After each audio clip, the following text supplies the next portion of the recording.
పాకిస్తాన్‌కి భారతదేశం కొత్త షాకు ఇచ్చింది. ఇది మనం ఆల్రెడీ వాస్తవంగా చెప్పాలంటే యుద్ధంలో ఉన్నాం. నేను మొన్నటి నుంచి చెప్తోందదే. యుద్ధం అంటే మనం సినిమాల్లో చూపించినట్టు డైరెక్ట్ అటాకే కాదు. ఇండైరెక్ట్ అటాక్ ఉంటుంది.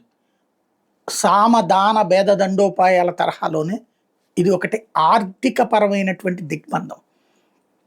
పాకిస్తాన్‌కి ఐఎంఎఫ్ అప్పివ్వాలి. వందల కోట్ల రూపాయల డబ్బులు. భారతదేశం ఐఎంఎఫ్‌ని అప్రోచ్ అయింది. మీరెందుకు అప్పులిస్తారు? ఒక దేశ అభివృద్ధి కోసం అప్పులిస్తారు. కానీ పాకిస్తాన్ ఏం చేస్తుంది?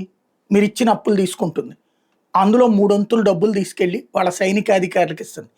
ఆ సైనికులు అందులో ఉన్నటువంటి మూడొంతులు డబ్బులు తీసుకెళ్ళి తీవ్రవాదులకు ఇస్తారు.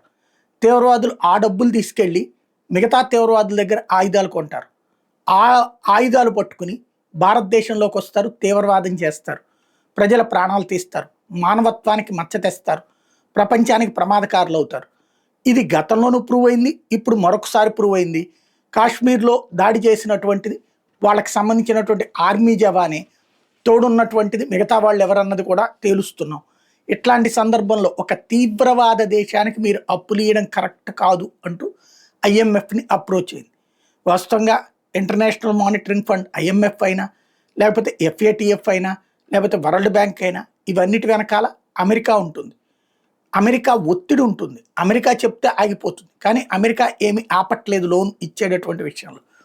అట్ ద సేమ్ టైం ఇప్పుడు మనం చెప్పినా ఆగిపోదు. కానీ ఈ అంశం ద్వారా ప్రపంచం మొత్తం దృష్టికి వెళ్తుంది. ఇక్కడ రెండు ఆగిపోయింది అంటే, ఒకటి ఈ పాయింట్ ఎప్పుడైతే తెర మీదకి వచ్చిందో పాకిస్తాన్కి అప్పులు ఇవ్వాలనుకున్నోడల్లా ఆగిపోయినట్టే కదా. ఇదొక ఆస్పెక్ట్ ఉంటుంది. దీని ద్వారా వచ్చేటటువంటి ప్రచారం ఏదైతే ఉంటుందో పాకిస్తాన్ బుద్ధిని గురించి ప్రపంచానికి తెలియటం, ఇదొక తరహా వార్ అనమాట. సైకలాజికల్ వార్ అనమాట. అది ఇప్పుడు భారతదేశం పాకిస్తాన్కి చూపెడుతున్నటువంటి రుచి.